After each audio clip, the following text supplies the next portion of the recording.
Los israelitas han sido detenidos en esclavitud durante mucho tiempo en la tierra de Egipto.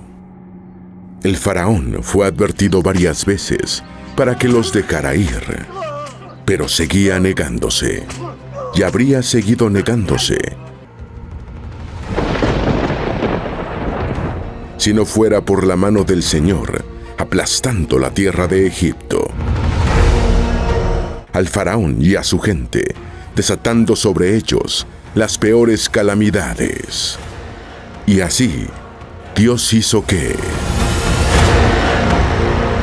el agua del Nilo y de cada jarra se convirtiera en sangre, y que millones de ranas salieran de él. Luego transformó el polvo de la tierra en piojos y mosquitos, para después enviar enjambres de moscas. Posteriormente, también causó la muerte del ganado de los campesinos. Aún así, el faraón se negaba a dejarlos ir.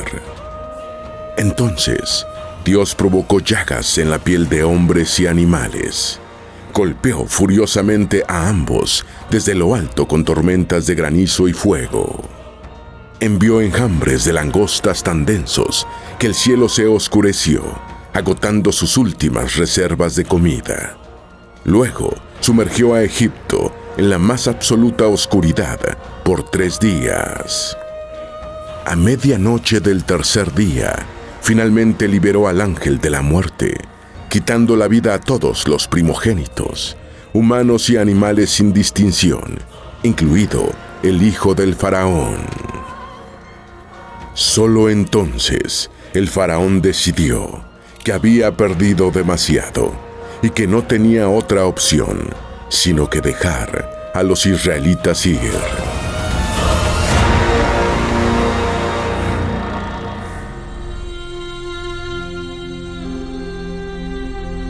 Moisés está guiando a su pueblo, los israelitas, hacia la tierra prometida por Dios.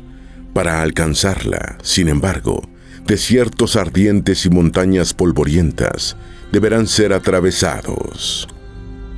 Este viaje desde Egipto hasta la tierra de Canaán, según la Biblia, obligará a los israelitas a vagar por tierras desoladas durante más de 40 años, e implicará el desplazamiento de aproximadamente 2 millones de personas, junto con su ganado, todos saciados y alimentados con provisiones ofrecidas por Dios, en particular con el maná, un alimento en forma de pan que, siempre según la Biblia, caía diariamente del cielo, convirtiéndose en el componente principal de sus dietas.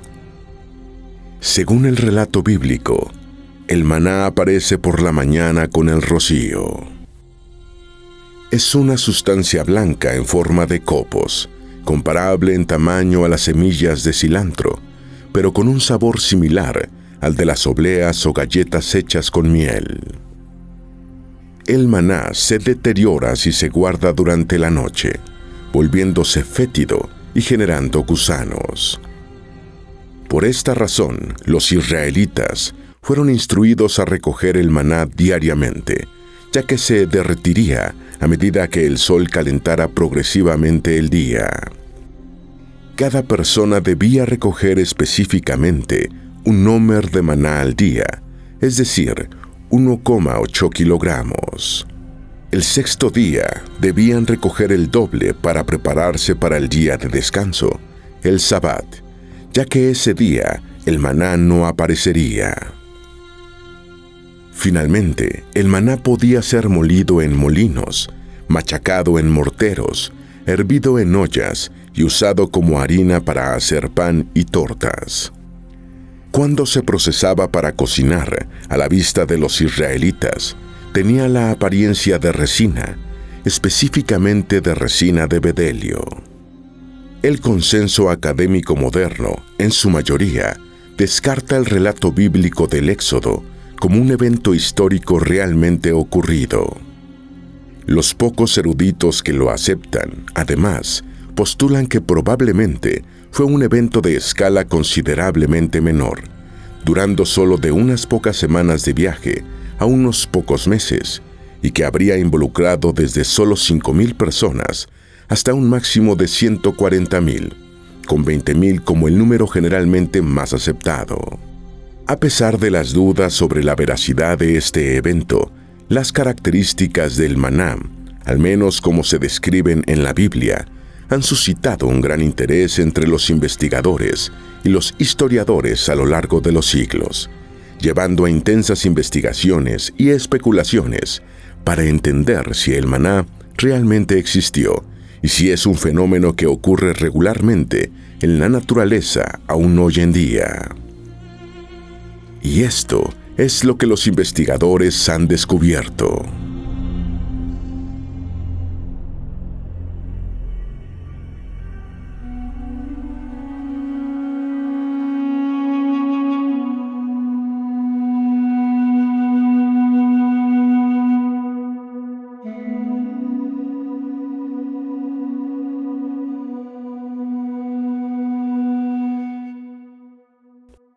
Las observaciones científicas modernas del maná comienzan con la ocupación francesa de Argelia.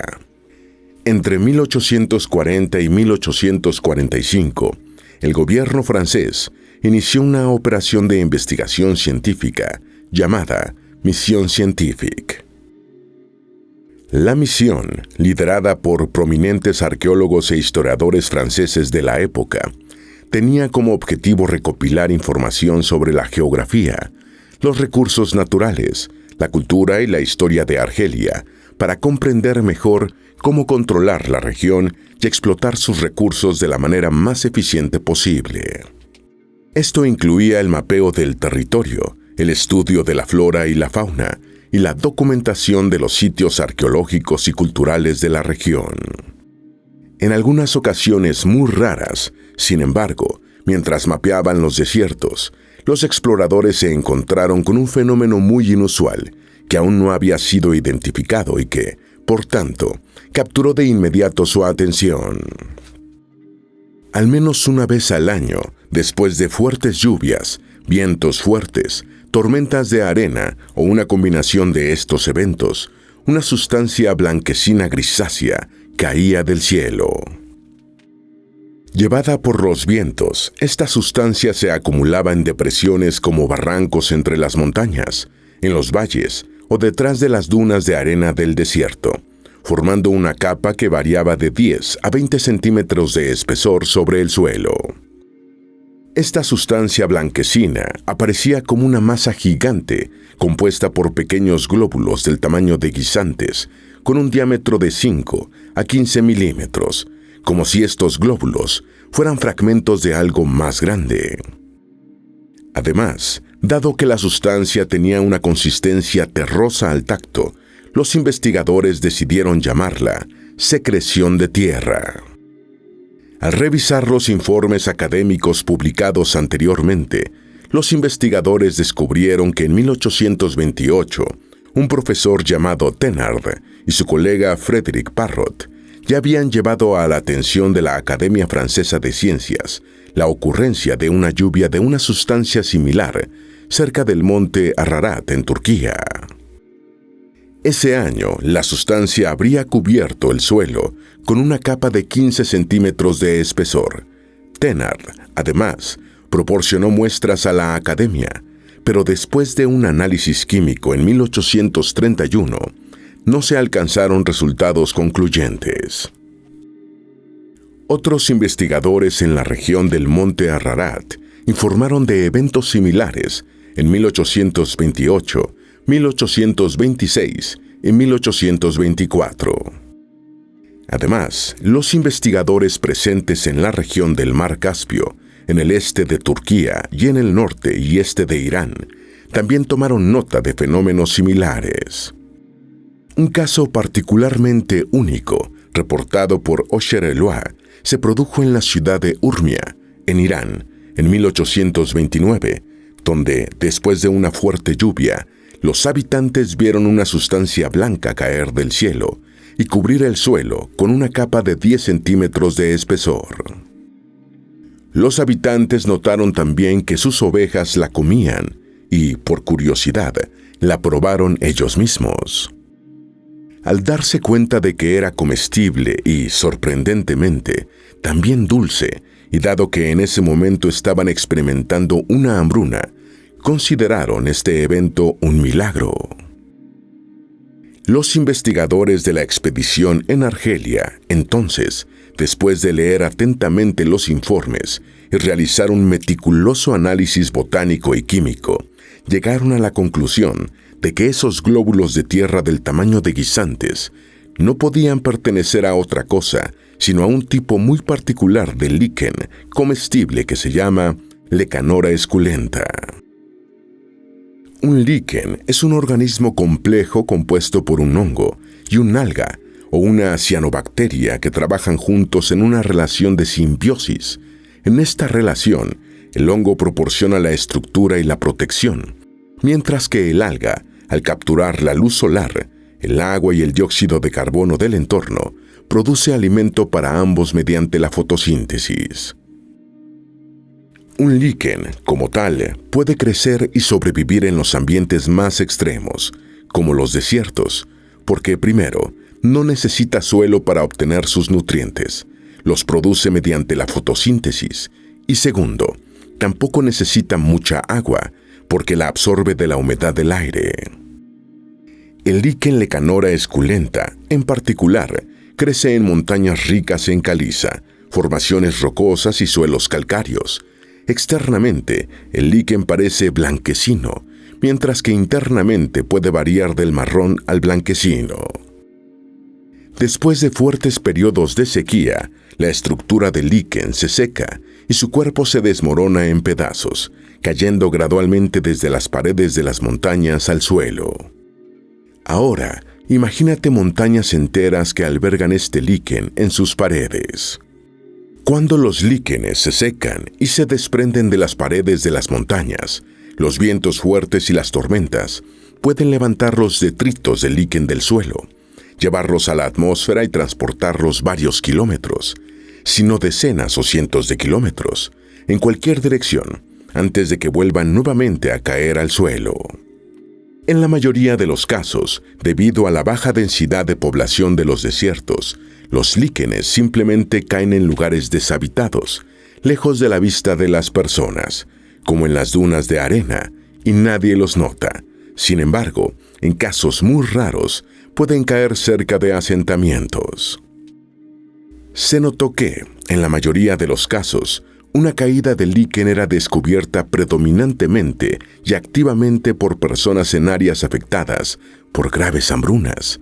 Esto ocurría, tal vez, porque los campesinos, debido a la momentánea infertilidad de la tierra, a menudo abandonaban sus campos y se dedicaban enteramente al pastoreo, caminando varios kilómetros al día fuera de sus aldeas con su ganado, mientras buscaban simultáneamente y activamente cualquier alimento para recoger y llevar a sus hogares. En tales circunstancias, un pastor podía encontrarse con una caída de líquenes y no darse cuenta de que eran comestibles hasta que su ganado comenzaba a comerlos. Una vez notado, el pastor llamaba a los habitantes del pueblo para recoger los líquenes. Los investigadores descubrieron que, donde los líquenes caían en cantidades abundantes, una persona podía recoger hasta 750 gramos de líquen por hora y de 4 a 6 kilogramos en un día. El problema fundamental con el líquen Lecanora esculenta es que, mientras crece en las rocas, también absorbe el calcio de ellas, convirtiéndolo en oxalato de calcio e integrándolo en su estructura. En consecuencia, el líquen contiene una gran cantidad de oxalato de calcio. Específicamente, el 60% del líquen está compuesto solo de oxalato de calcio, que, además de ser indigerible e insípido, puede causar grandes problemas intestinales y cálculos renales a largo plazo en los humanos. Además, es arenoso al paladar y tiene una textura calcárea si se consume crudo, tal como se recoge del suelo. El líquen crudo, tal como se recoge del suelo, generalmente todavía está mezclado con arena y escombros, por lo que antes de comerlo, es probable que los antiguos lo remojaran en agua y lo hirvieran. Durante la limpieza, por lo tanto, sin darse cuenta, eliminaban la mayor parte del oxalato del líquen, haciéndolo menos peligroso para el consumo. El 30 a 40% restante del líquen está compuesto principalmente por un carbohidrato conocido como liquenina, que, cuando se procesa, parece una resina de color marrón, de la cual solo el 4% está compuesto por azúcares, lo que lo hace ligeramente dulce. Aucher-Eloy notó que, en el caso de la ciudad de Urmia, en 1829, Irán, después de que los líquenes fueron recogidos y limpiados, los locales los molían y, dependiendo de su disponibilidad individual de harina de trigo, los más ricos lo mezclaban con la harina en una proporción de 3:1, mientras que los más pobres, entre ellos, comían pan hecho completamente de líquen. 100 gramos de pan hecho enteramente con harina de trigo generalmente contienen 250 kilocalorías, mientras que 100 gramos de pan hecho enteramente de líquen contienen de 100 a 160 kilocalorías, dependiendo de la proporción carbohidratos-calcio del líquen, haciéndolo nutricionalmente pobre. Esto puede explicar por qué, en la Biblia, se instruyó a los israelitas a recoger un homer de maná por persona al día, que equivale a 1,8 kilogramos. Un homer de lecanora esculenta, de hecho, equivale a un aporte calórico de 1.800 a 2.900 kilocalorías, suficiente para satisfacer el aporte calórico diario de una persona. Históricamente, los habitantes del Sistán, Irán, sostienen que parte del ejército de Alejandro Magno, mientras atravesaba su tierra, fue salvado del hambre al alimentarse de este líquen, que los habitantes llaman hasta hoy Yus Yondom, literalmente grano en forma de nuez. Curiosamente, una vez que el ejército francés descubrió que un líquen comestible estaba disponible gratuitamente por la recolección durante su campaña en Argelia, los soldados comenzaron a alimentar a sus caballos con una mezcla de líquen y cebada. Después de 3 semanas, al notar que sus caballos no mostraban complicaciones de salud, decidieron alimentarlos solo con líquen para ahorrar en sus provisiones de comida para caballos. Sería un error, sin embargo, pensar que los investigadores franceses, durante la misión científica de 1840 a 1845 en Argelia, fueron los primeros en descubrir este líquen. Aunque fue estudiado ampliamente por los franceses por primera vez solo en ese momento, los autores árabes que van del siglo IX al XIII son, en realidad, los primeros en describir las propiedades de este líquen en detalle. Ishaq ibn Imran, por ejemplo, lo llamó caspa de la piedra, afirmando que la mejor calidad provenía de la región de Jorasán en Irán. Notó, además, que aquellos que lo recogían lo hacían cuando la sustancia se parecía a granos de tierra, similares en tamaño a los garbanzos, pero de color grisáceo. Muhammad al-Idrisi escribió: «Es algo que crece en los desiertos, más allá del centro de las montañas más estériles y entre las piedras. Es de color amarillento y no se eleva del suelo más de la altura de una uña».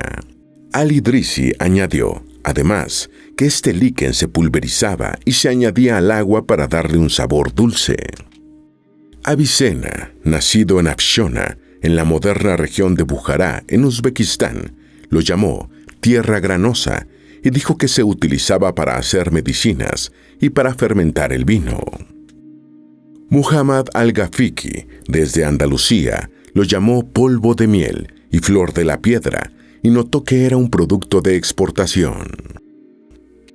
Ibn al-Baitar, nacido en Málaga, escribió que el líquen lecanora esculenta en el este de España era conocido como grasa de la tierra y miel de la tierra, pero cuando se trasladó a la ciudad de Raqqa, en Siria, los sirios lo llamaban estiércol de paloma.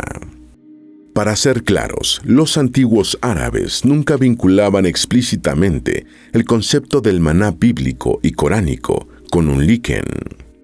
Los árabes, de hecho, utilizaban este líquen cuando estaba disponible principalmente como edulcorante o como agente de fermentación.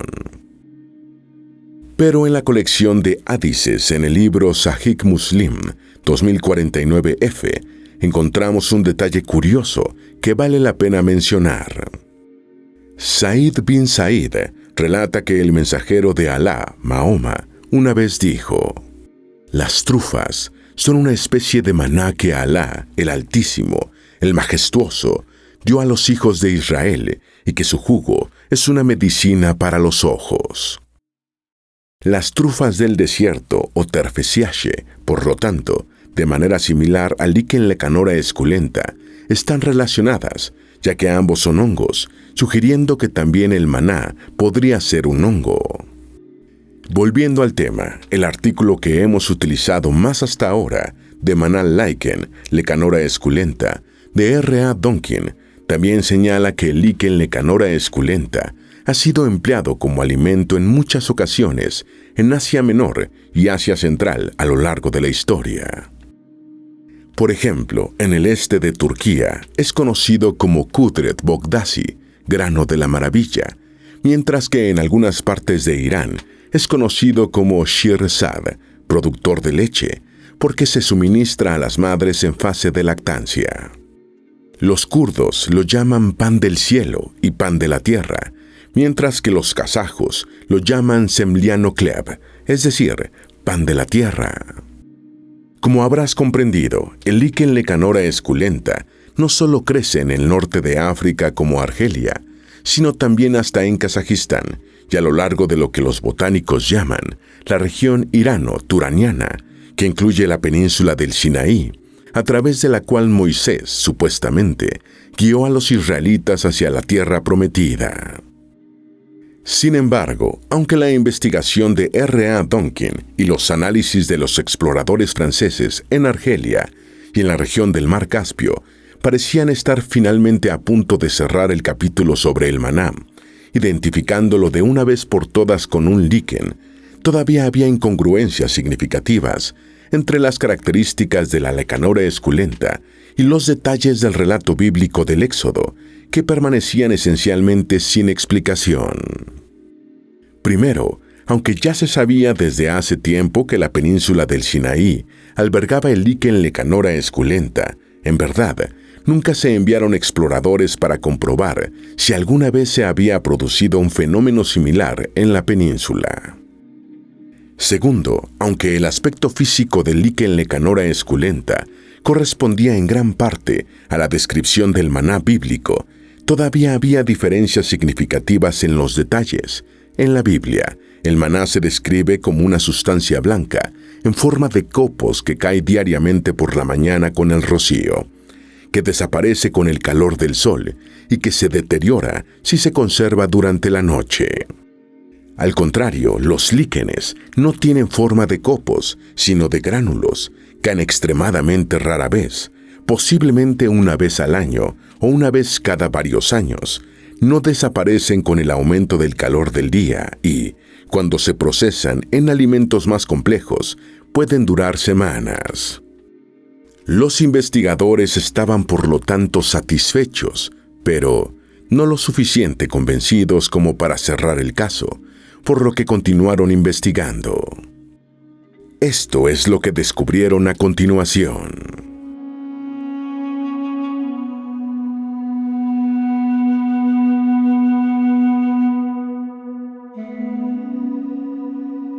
Mientras la hipótesis del líquen se volvía cada vez más popular, en 1927, la Universidad Hebrea de Jerusalén, dada la importancia de la historia del Éxodo para la identidad judía, y en un intento de confirmar la hipótesis del líquen o encontrar una explicación más válida de su causa natural, encargó una expedición de investigación en la península del Sinaí, dirigida por el profesor y etmólogo Dr. Shimon Fritz Bodenheimer.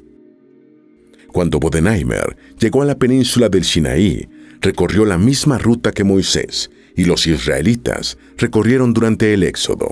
Revisó los mismos oasis, las mismas montañas, los mismos lugares. A lo largo del camino, consultó a los beduinos locales, preguntándoles si alguna vez se habían encontrado con una caída de líquenes. Sin embargo, los beduinos negaron haber visto o escuchado hablar de ellas por parte de sus antepasados. Incluso, los monjes ortodoxos griegos del monasterio de Santa Catalina, fundado en el siglo VI después de Cristo en el Sinaí, no poseían registros de ningún evento similar desde su fundación, lo que sugiere que, por al menos 1300 años, muy probablemente una lluvia de líquenes nunca se había producido.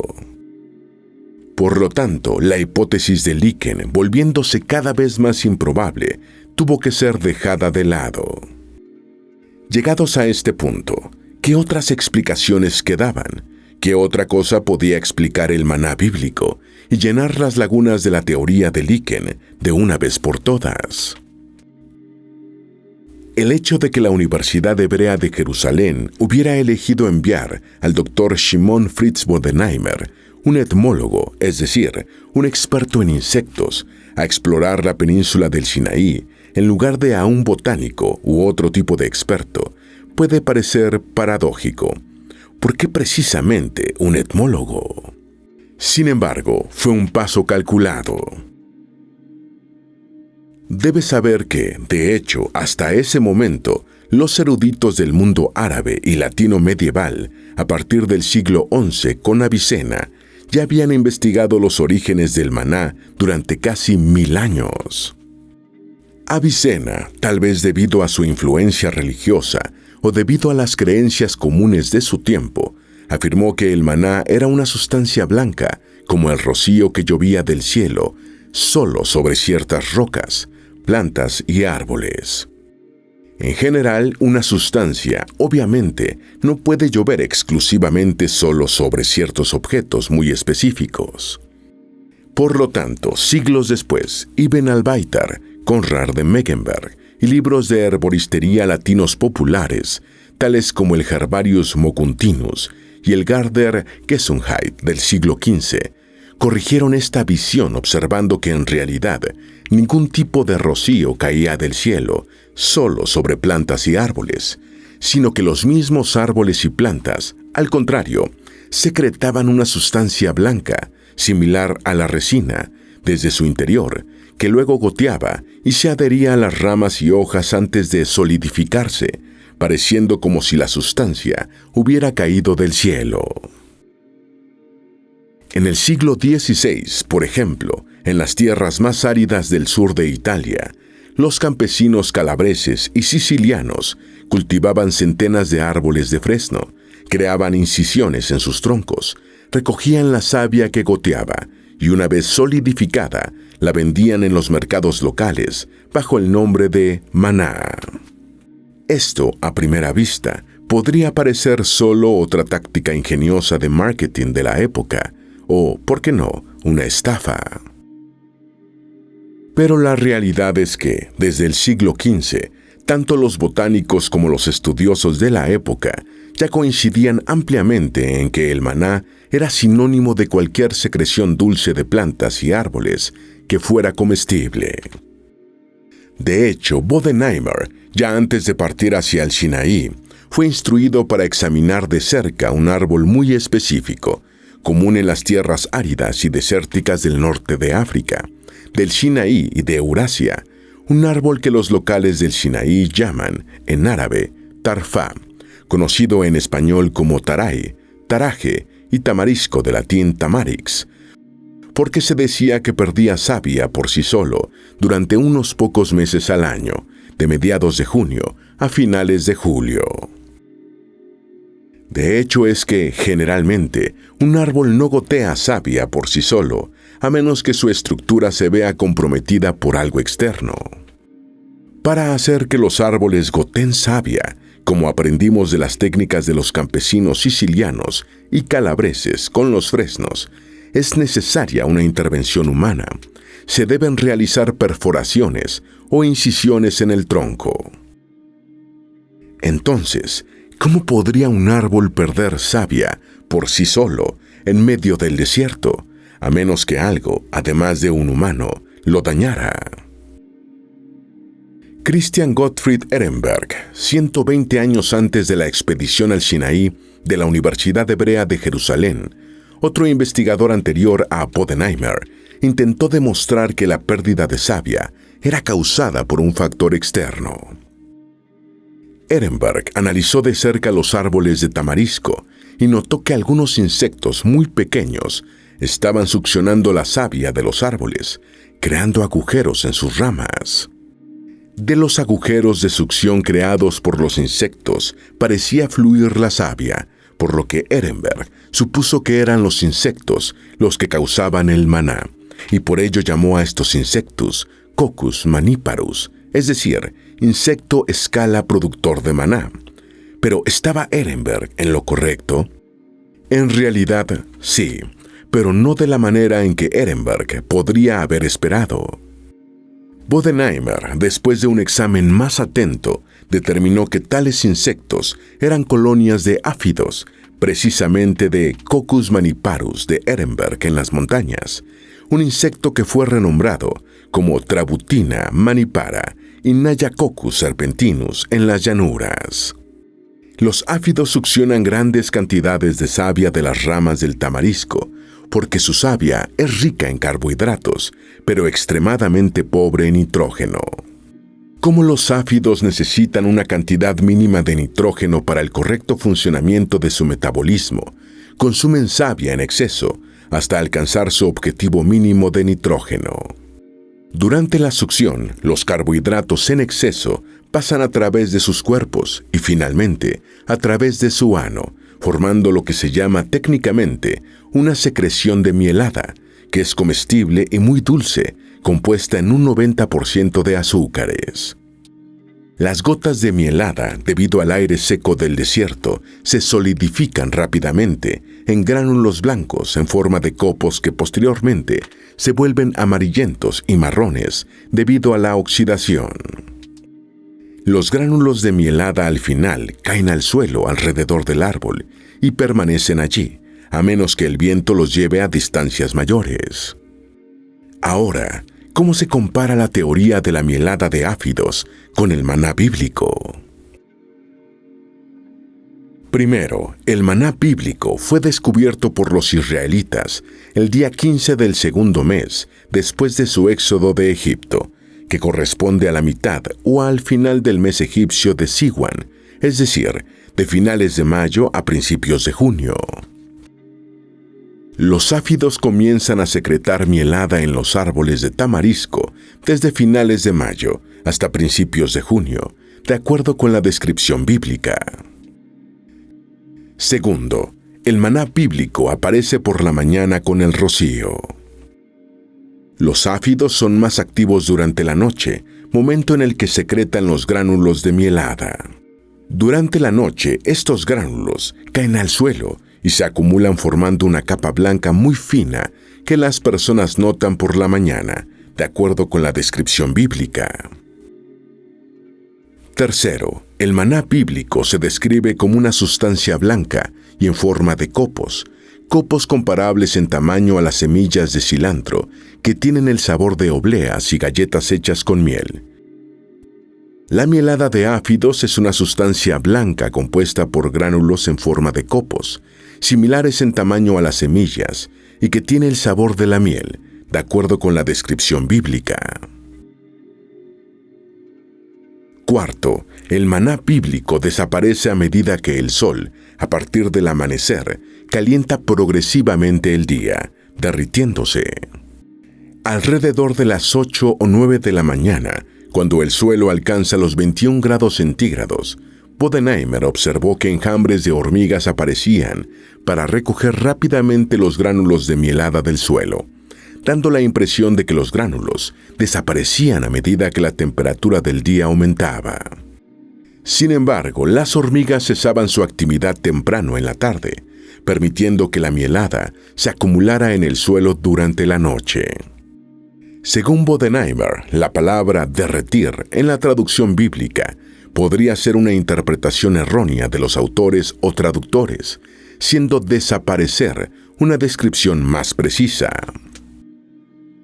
Quinto, cada persona debía recoger un homer de maná al día, que equivale a 1,8 kilogramos. Bodenheimer, durante su expedición, en cambio, encontró difícil recoger más de un solo kilogramo por persona al día, lo cual se desvía bastante de la descripción bíblica. Antonín de Guglielmo, un investigador católico, en su artículo What Was the Manna?, afirma que análisis del suelo realizados en la península indican una temperatura diferente durante el éxodo, sugiriendo un Sinaí más verde, que podría haber sostenido más árboles y, por ende, una mayor producción de mielada. Sexto, el sexto día, cada persona debía recoger el doble de maná para prepararse para el día de descanso, el Sabbat, ya que ese día el maná no aparecería. La mielada, sin embargo, cae diariamente. Tanto Bodenheimer como Antonín de Guglielmo coinciden en que este detalle fue probablemente inventado para respetar los mandamientos judíos de no trabajar o realizar actividades durante el día de descanso, el Sabbat. Séptimo, el maná bíblico se descompone si se conserva durante la noche, volviéndose fétido y criando gusanos. Bodenheimer explica que la palabra gusano, utilizada en la traducción bíblica, tolá, es una interpolación errónea derivada de una mala interpretación de la tradición oral. En hebreo, las hormigas se llaman nemalá, pero cuando los beduinos locales enseñaron a Bodenheimer sobre los árboles de tamarisco presentes en sus tierras, se referían a las hormigas en árabe como dudí, palabra que equivale a la palabra hebrea tolá, que significa gusano o larva. Por curiosidad, cuando Bodenheimer preguntó a los beduinos si disponían de un término similar a nemalá para las hormigas, los beduinos afirmaron que también llamaban a las hormigas namla. Por lo tanto, los habitantes locales tienden a llamar gusanos a una amplia gama de insectos, explicando así la mala interpretación de los traductores bíblicos de la tradición oral de los lugareños. Bodenheimer añade además que el detalle generando o criando gusanos y por lo tanto generando o criando hormigas describe claramente cómo los israelitas tenían dificultades para conservar el maná, ya que tenían tiendas muy primitivas que las hormigas invadían fácilmente para quitarle el maná. Octavo, y posiblemente el punto más controvertido, es que en Éxodo 16:4, Dios dice que hará llover pan del cielo, es decir, maná, para los israelitas. Este es un verso problemático. El pan es un alimento básico que sugiere una enorme cantidad de comida que cae del cielo y que tal vez logra saciar por completo a los israelitas. Al contrario, el maná, debido a la escasa disponibilidad de árboles en la península, habría sido más una rareza, sino un manjar. Bodenheimer explica que, aunque la palabra lehem, pan, en el verso bíblico esté traducida correctamente, esta palabra también tiene un segundo significado de alimento en general. En aquella época, afirma Bodenheimer, lehem se refería a cualquier tipo de alimento, en lugar de a un alimento básico específico como el pan. En este sentido, cuando Dios dice, haré llover pan del cielo, probablemente se refiere a que sostendrá a los israelitas con cualquier tipo de alimento. De hecho, Bodenheimer afirma que la palabra lehem en hebreo es tan genérica que la palabra cognada en árabe, lahm, significa, de hecho, carne. El investigador católico Antonín de Guglielmo, en su investigación What Was the Manna?, afirma que la Biblia nunca declara explícitamente que los israelitas comieron maná, y solo maná todos los días durante 40 años consecutivos.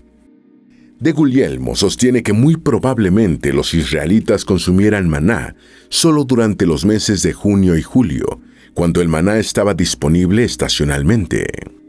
De Guglielmo aclara, además, que Yahvé proporcionó a los israelitas también codornices y que los israelitas abandonaron Egipto con su ganado, sugiriendo que probablemente consumían regularmente también leche y carne. De Guglielmo nota también que la Biblia nunca declara que el maná sea un alimento sobrenatural, por lo que es plausible identificarlo con un fenómeno natural.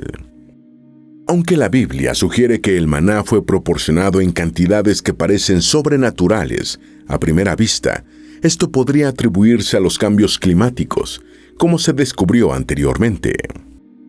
Tanto Bodenheimer como de Guglielmo, finalmente, coinciden en que los israelitas, durante el Éxodo, mantuvieron un estilo de vida predominantemente pastoril, similar al de las poblaciones nómadas que viven en las estepas de Asia Central, como los kirguises, los turcomanos o los mongoles nómadas. Según Bodenheimer, la razón por la que el maná fue registrado en la historia y por la que se volvió tan fundamental para el relato del Éxodo reside en que el maná, paradójicamente, era el único alimento dulce que los israelitas podían encontrar en el desierto.